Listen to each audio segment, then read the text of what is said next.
Já soltou, Navas? Vamos abrir as nossas Bíblias rapidamente. Eu quero pensar algumas coisas rápidas. O tema de hoje, para fechar a série de mensagens sobre vida extraordinária. Falamos sobre vida espiritual, falamos sobre vida pessoal, falamos sobre vida familiar, falamos sobre vida e profissão, e hoje vamos falar sobre serviço a Deus. Para fechar a série de mensagens, foram 5 mensagens. Se você não ouviu e tem interesse de ouvir as outras mensagens, vá até o canal do YouTube, se inscreve e assiste todas as mensagens, porque ela tem a ver com o planejamento de vida extraordinária. Deus é um Deus extraordinário e a vida extraordinária é possível se a gente aprende a andar com Ele. Sem Ele a gente fica dando voltas no deserto.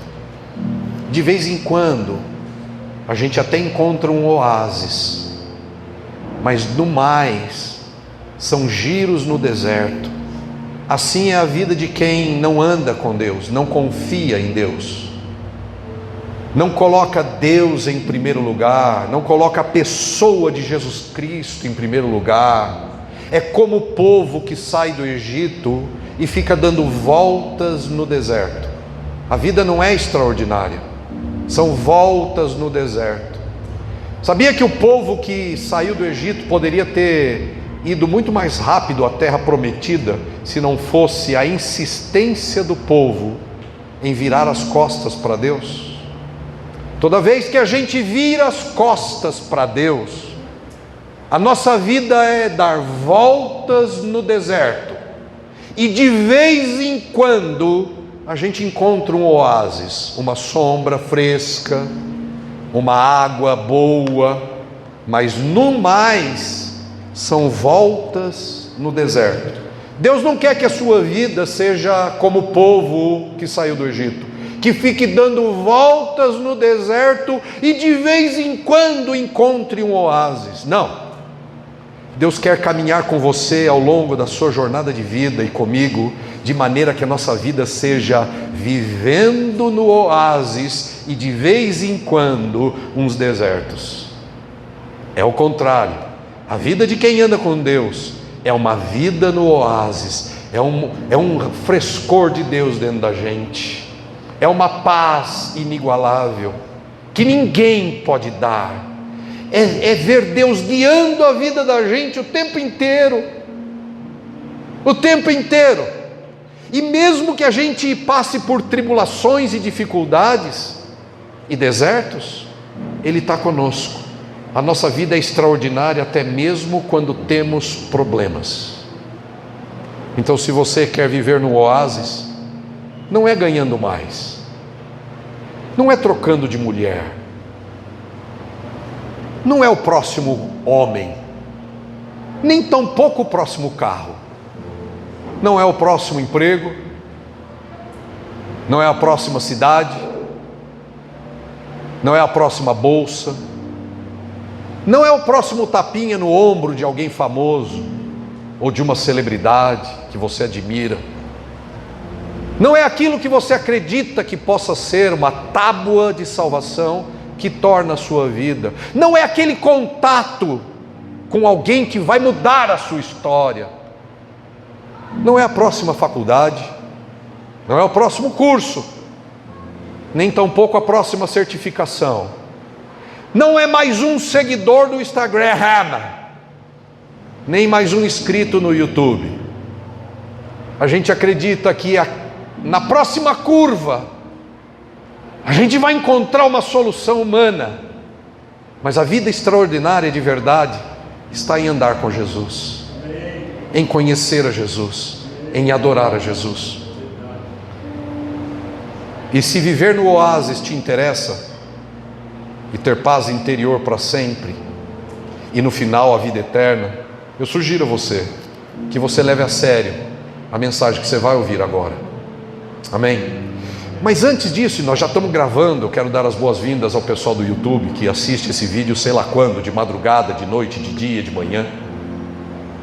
Eu quero agradecer de coração, e eu queria que fosse para o YouTube, todas as pessoas que trabalham nessa igreja de maneira tão linda. Eu quero agradecer a cada homem, casado, solteiro, separado, viúvo. Eu quero agradecer a cada mulher, casada, solteira, separada, viúva. Eu quero agradecer a cada pessoa, cada jovem, cada criança, pessoas que ficam lá atrás servindo quitutes, docinhos, cafés, gente que trabalha aqui atrás nos bastidores atendendo as crianças, gente que trabalha comigo lado a lado, ombro a ombro, pessoas que dão aula, que amam as crianças, gente que opera o som, para sair aqui um som de maneira que você possa ouvir a mensagem. Eu quero agradecer cada um de vocês, e eu faço isso em nome do meu Senhor, eu faço isso em nome da igreja. Como vocês são maravilhosos, cada um dos líderes de igrejas em casa, reuniões que faz nas casas. O ano que vem nós vamos para mais de 10 igrejas em casa, aqui ao redor dessa igreja, no bairro do Tatuapé, etc. Cada pessoa que canta, que louva, que adora a Deus com músicas, cada pessoa que varre a igreja, de alguma maneira, o Raulzão que veio me ajudar a pendurar essa cortina de luz, ficou bonitinho, ficou não gente, ficou simpático. O Raulzão veio aqui durante a semana me ajudar. Eu banquei pedreiro aqui atrás, enquanto as crianças e as mulheres ensaiavam aqui. Enfim, eu quero agradecer vocês. Saibam que as ações de vocês, o carinho, o amor, a dedicação de vocês, por causa de Jesus, jamais será em vão. Ele vai abençoar a sua vida, tenho certeza disso. E eu queria que a gente se aplaudisse nesse momento, se aplaudisse.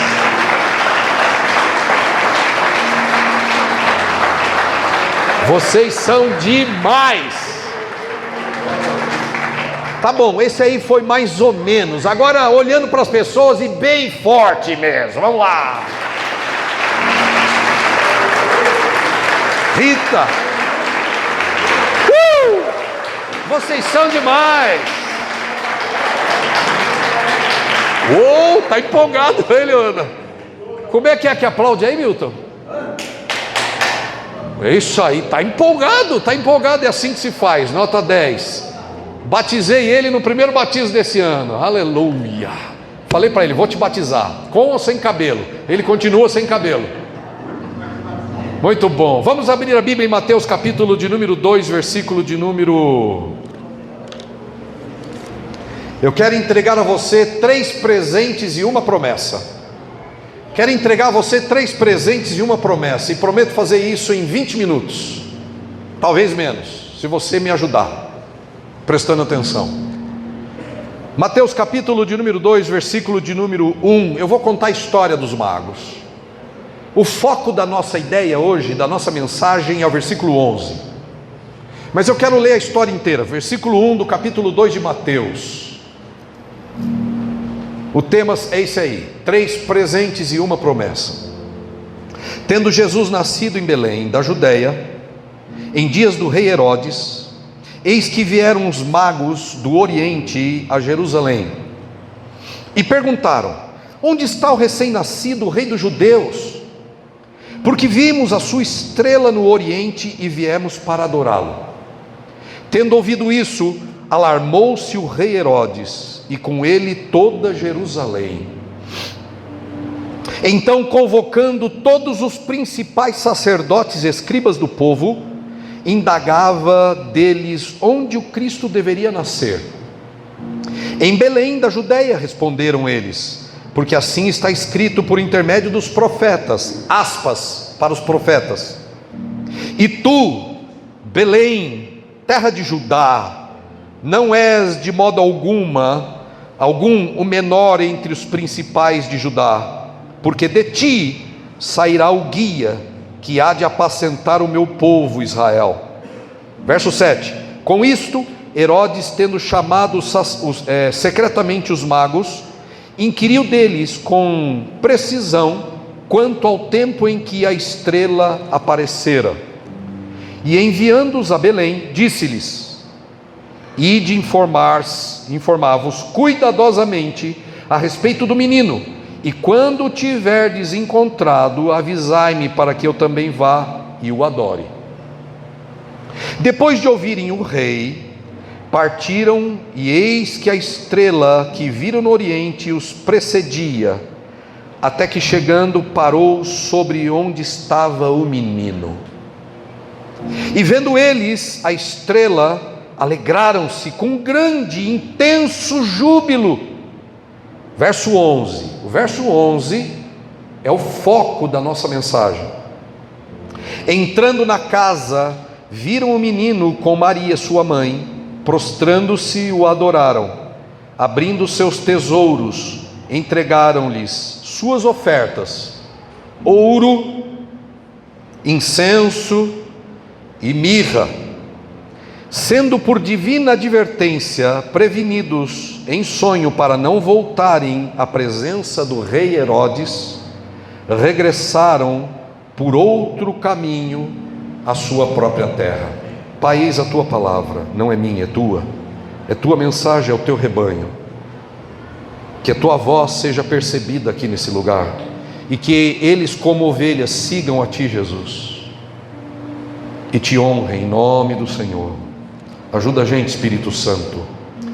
Olha só, naquela época desse texto que você acabou de ouvir, havia uma expectativa no meio do povo de Israel, que estava sob o regime romano, o governo romano naquela época.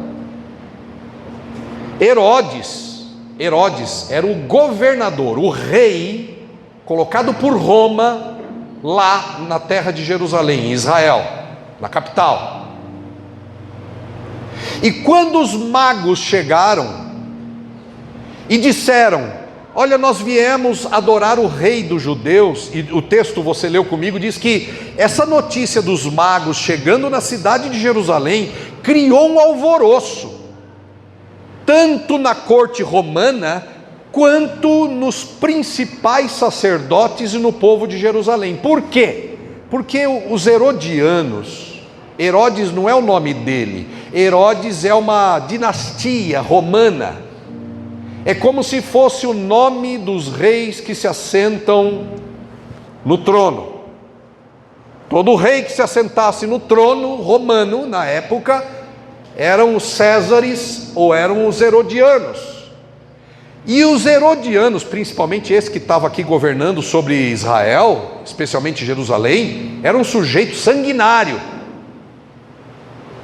Ele mandou matar todas as crianças, só porque ele não descobriu onde é que o rei dos judeus nasceu. Todas as crianças, depois desse episódio que você leu comigo. Então, quando os magos chegam na cidade e começam a dizer que vieram porque viram a estrela de um rei judeu que nasceu ali, imagina, o povo ficou amedrontado porque eles conheciam Herodes. Falou, ele vai sair derramando sangue. Então a notícia dos magos trouxe um estrondo na cidade, tanto para quem era judeu, quanto para quem era romano, porque todo mundo sabia do mau humor do Herodes. Os magos é uma história misteriosa. Primeiro, a Bíblia nunca disse que eles são reis. Essa história vai desmistificar algumas coisas da sua cabeça. Não tem na Bíblia a coisa dizendo que eram reis magos. O único lugar que conta a história dos magos é Mateus. Marcos não conta, Lucas não conta, João tampouco, e ninguém mais. O único lugar que você vai encontrar a história dos magos é aí nesse texto que você está lendo comigo. Eles não eram reis, eles eram somente magos. E o que são magos? Naquela época os magos eram nada menos do que estudiosos dos astros e das ciências. Eram magos, eram sábios. Eles observavam as estrelas. É como um pescador hoje que olha para o céu e vê a lua e já sabe se vai ter peixe ou não. São estudiosos. Só que não é um pescador comum, os magos são estudiosos profundos. E Deus fez brilhar uma estrela lá no Oriente, que diz que os magos eram do Oriente, mas não diz que eles eram reis. Outra coisa interessante sobre os magos, é legal a gente saber disso: primeiro, eles não eram rei. Segundo, nenhum texto da Bíblia diz que eram três.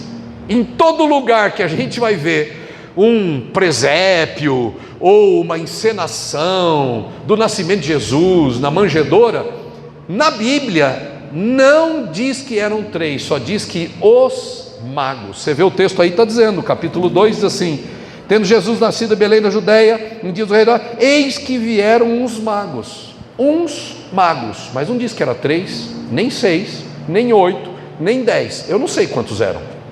É que a gente confunde ouro, incenso e mirra com 3 reis. Não são reis, e também não eram 3 magos, eram vários magos, sei lá quanto que eram. Isso não importa muito, mas é bom para a gente desmistificar essas coisas na cabeça, né?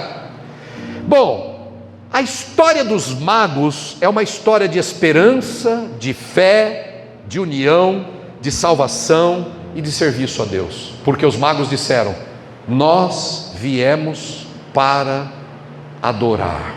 Diga isso. Os magos não vieram para outra coisa a não ser para adorar. E adorar é servir a Deus. E é uma história de adoração, de serviço a Deus. E o que essa história dos magos tem a ver com a gente? Hoje, no século 21, 3 presentes e uma promessa. O primeiro presente, ouro. Primeiro presente, ouro. Naquela época, o ouro era um símbolo de realeza. Quando os magos chegaram e bateram na porta, escuta só uma outra coisa que é interessante a gente desmistificar. Jesus não estava na manjedoura quando os magos chegaram. Ele estava na casa e provavelmente já era um menino crescido. Já era um menino que estava correndo pela casa. Porque o texto que você leu comigo diz que eles foram e a estrela parou quando eles entraram na casa, diz o texto. Os magos visitaram Jesus já um pouquinho mais crescido e na casa de Maria e de José, não foi na manjedoura. São só curiosidades. Mas um dos magos entregou a Jesus ouro. Os magos, por mais conhecimento que tinham, ou que tivessem, os magos, por mais conhecidos que fossem, por mais reverenciado que fosse, os magos, por mais que fossem requisitados pelas pessoas, por mais que fossem ricos, porque as pessoas pagavam a eles por serem sábios, esses magos, quando souberam do nascimento de Cristo, eles vieram do Oriente até Jesus, trazendo ouro, porque eles disseram: o menino que nasceu é rei. E o que isso tem a ver com você e comigo?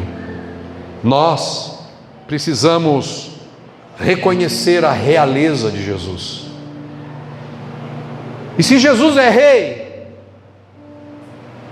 eu pergunto a você: quais atitudes suas e comportamentos seus demonstram sua lealdade a este rei? Se Jesus é rei, e ele é. Se os magos trouxeram ouro numa figura de linguagem dizendo ele é rei e nós viemos adorá-lo, e você e eu, quais são as nossas atitudes que demonstram lealdade e reverência ao rei Jesus? Como você leva a sua vida? Será que você, como dizem os americanos, bound down to Jesus, você se curva ao Rei Jesus? Ou você se endurece diante da palavra dele? Você continua insistindo que você pode levar essa vida sozinho? Ou você é capaz de se curvar e pedir a Deus ajuda?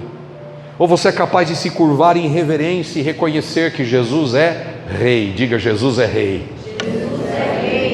Foi isso que os magos queriam dizer. Rei merece reverência, rei merece lealdade, rei merece adoração, rei merece obediência, ainda mais se for um rei bom, honesto, leal, que tem interesse em ver a sua vida prosperar. Jesus é Rei. E essa é a primeira mensagem, esse é o primeiro presente. O segundo presente é incenso. O que é incenso? Incenso, naquela época da Bíblia, era usado para trazer a ideia de que a pessoa a quem eles queimavam incenso não era qualquer pessoa, era uma divindade. Quando um dos magos chega a Jesus e traz a ele incenso, eles estão dizendo: ele não é só rei, ele também é Deus. Diga: Jesus é Deus. João, quando foi escrever sobre Jesus, no Evangelho de João, no capítulo 1, ele diz: o Verbo se fez carne e habitou entre nós. Nós vimos a sua glória, glória como Filho único de Deus. E o Verbo se fez carne e habitou entre nós. É assim que João se referiu a Jesus no nascimento dele. A palavra de Deus se fez carne. Uma vez, um dos discípulos de Jesus, Filipe, virou para Jesus e disse: Mestre, mostra-nos o Pai, e isso vai ser suficiente. Eu quero ver o Pai, eu quero ver Deus. Sabe qual foi a resposta de Jesus? Jesus disse: Felipe, há tanto tempo eu estou com você e você não me reconhece? Sou eu sou o Pai, eu sou o Deus encarnado, eu sou Ele. Jesus é Deus. E quando os magos trazem incenso, eles estão reconhecendo que o menino Jesus não era só rei, era também Deus. Mas o que isso tem a ver com você e o que isso tem a ver comigo?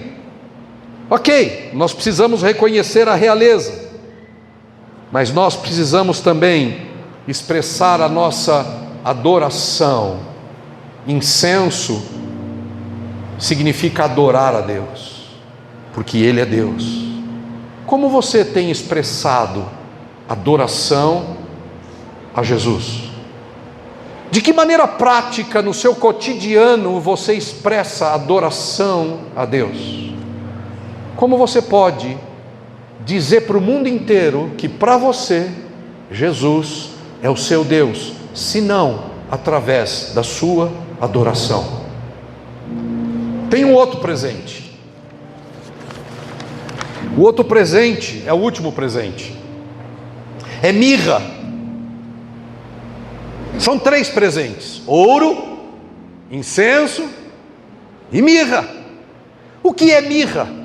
Mirra era um preparado aromático muito forte, muito gostoso, usado naquela época de Jesus e dos reis para bisuntar o corpo de um morto. Era também não somente para perfumar, mas era também para preservar um pouco mais o corpo do morto, para que não fedesse, não saísse um odor forte rapidamente. Então a mirra era um jeito de durar mais o corpo, mas também de manter um cheiro suave, bom. E o que isso tem a ver comigo, com você? A mirra foi o que os magos trouxeram a Jesus: ouro, incenso e mirra. A mirra é sinônimo de mortalidade. Se Jesus é rei, se Jesus é Deus, mas Jesus também é alguém que morreu por nós numa cruz. A mirra fala da humanidade de Cristo, da mortalidade de Cristo. E Jesus não morreu por qualquer coisa. Jesus não entregou sua vida por qualquer coisa. Jesus veio para cá para morrer. Jesus não morreu porque os judeus eram maus. Jesus não morreu por causa da maldade dos homens. Jesus morreu porque ele foi de encontro à morte. Jesus procurou a morte. Era necessário que Jesus morresse. E por quê? Porque a morte de Cristo liberta você do pecado. Porque a morte de Cristo me livra de mim mesmo, do meu ego contaminado com o pecado. A maior razão, escute bem o que eu vou dizer agora, com todas as suas forças, a maior razão das nossas derrotas, o maior motivo das nossas frustrações, o maior inimigo que você tem, de fato não é outra pessoa. O maior inimigo que a gente tem é o nosso próprio ego. O ego não tem solução. O ego não tem como dar uma melhorada dele dentro da gente. Não dá para vestir uma roupa de crente no ego. Não dá para dar uma Bíblia para o ego. Não dá para fazer ele ajoelhar e orar, ou rezar um terço, ou frequentar qualquer religião ou espiritualidade. Onde quer que vá alguém, vai o ego junto. E o grande problema das nossas derrotas não são as coisas, não é a política, não é o mundo, não é seu vizinho. A maior razão das nossas derrotas somos nós mesmos. Ah, pastor, é que você não sabe o mal que me fizeram. Ok, te fizeram mal e isso é horrível. Mas você não foi derrotado pelo mal que te fizeram. Você é derrotado pela forma como você e eu reagimos ao mal que nos fizeram. E o ego age mal sempre. O ego não tem como passar mirra nele. E Jesus veio para cá para exterminar com o nosso ego. Jesus disse que na cruz ele atraiu todos os nossos pecados, mas ele levou o seu ego a morrer na cruz também. O único jeito da gente ter uma vida nova é morrendo o velho. Quando morre o velho, Deus pode ressuscitar o novo. Louvado seja o nome de Jesus. É por isso que está escrito nos apóstolos: se alguém está em Cristo, diga. Não, acho que você não está aqui, você já foi embora. Se alguém está em Cristo, Nova criatura é. As coisas velhas já passaram. Eis que tudo se fez novo. Para quem tudo pode se fazer novo, não é pulando 7 ondas. Para quem que tudo pode se fazer novo? Para quem recebe a Jesus e o poder da sua cruz. Mirra fala da morte de Jesus, fala da libertação, fala da crucificação, fala do perdão dos pecados através do sangue. É através da cruz, é através do sangue que você e eu podemos agora chegar diante de Deus. Mas tem uma promessa. Eis aí os 3 presentes. Diga comigo: ouro, incenso e mirra. Ouro porque ele é rei. Incenso porque ele é Deus. Mirra porque ele é mortal. Não é mais, porque ele já ressuscitou. Amém, meus irmãos? Está vivo pelos séculos dos séculos. Só um Deus pode fazer isso. Morrer e ressuscitar, só um Deus pode fazer isso. Mas tem uma promessa. São 3 presentes, mas uma promessa. E qual é a promessa? Jesus é o cumprimento da promessa do Velho Testamento inteirinho. Deus tem um desejo só em toda a Bíblia. Sabe qual é o desejo de Deus em toda a Bíblia? A Bíblia é um livro complicado de se ler, eu concordo. Difícil de entender às vezes. São 66 livros. É a minha netinha que está aqui passeando, gente. A mais nova. É a Ana, né, Ana? A Júlia tá lá em Pindamonhangaba. Vem cá, o vovô vem. Vamos ver se ela vem. Não vem. Ela é desconfiada, né, Gabi? A Gabi linda é minha filha e meu genro Beto. Onde eu estava mesmo, irmãos? Era só para saber se você estava acompanhando. Obrigado, Zé. Obrigado, Zé. Olha só. Uma promessa. Em toda a Bíblia tem uma única coisa que Deus deseja. O desejo de Deus é andar com você. O desejo de Deus é ser seu amigo, seu pai perfeito. O desejo de Deus é amizade, é comunhão.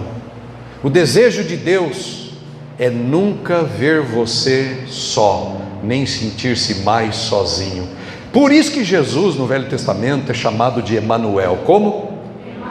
Como? O que significa Emanuel? Deus, diga bem forte. Agora põe no pronome pessoal. Você fugiu da escola? Não fugiu, né? Então vamos lá. Pronome pessoal. Deus comigo. Eu não preciso de mais nada.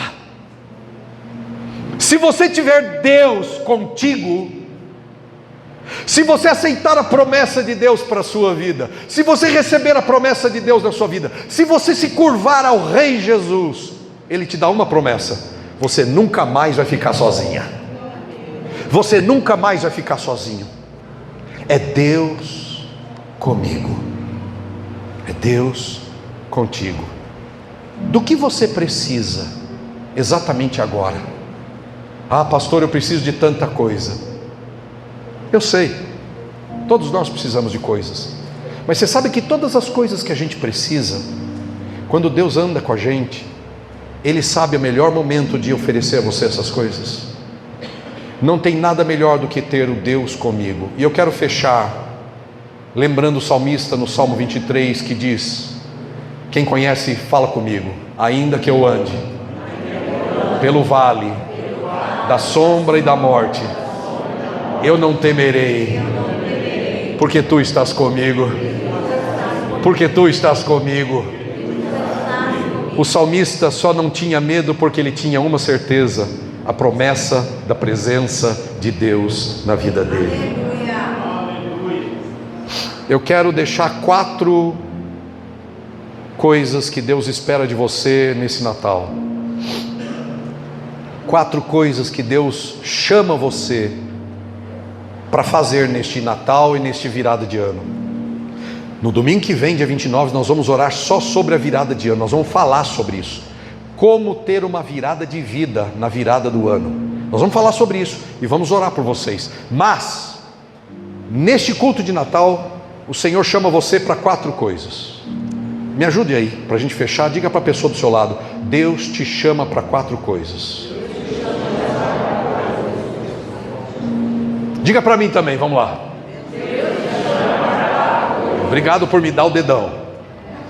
Primeiro, Deus te chama para intensificar a adoração a Ele. O que você vai fazer para ser um adorador melhor de Deus? Você precisa fazer alguma coisa para ser um adorador melhor de Deus. Segundo, o que você vai fazer para servir melhor a igreja e as pessoas? Porque Deus te chama para servir. Deus te chama para servir. Terceiro, Deus te chama para compartilhar a sua fé com as outras pessoas. Como você vai abrir sua casa para compartilhar a sua fé? Como você vai abrir os seus negócios para compartilhar a sua fé? Como você vai abrir seu coração para compartilhar a sua fé? Porque Deus te chama para compartilhar a sua fé em Deus. O que é que você vai fazer para compartilhar a sua fé? Por último, Deus nos chama, Deus te chama para oferecer os seus próprios presentes a Ele. Deus te chama para oferecer a Ele os seus presentes. Os magos ofereceram presentes na época deles e adoraram Jesus. O que você vai oferecer a Jesus? Quais presentes você vai oferecer a Jesus? Quais? Como você vai usar e entregar a Deus seus dons e talentos e recursos, materiais e financeiros? Deus espera de você que você ofereça presentes a Ele. É Natal. Ninguém diz que Jesus nasceu em dezembro, não tem essa data, mas Jesus nasceu de alguma maneira, e alguém escolheu comemorar em dezembro, e nós estamos aqui para celebrar a Jesus, amém, queridos? Mas lembre-se, Deus te chama para intensificar a adoração, para servir o próximo, para compartilhar a sua fé e para oferecer os seus presentes em adoração àquele que é Rei, que é Deus e que morreu por você, por amor, naquela cruz que você já sabe. Amém? Vamos aplaudir esse Deus maravilhoso.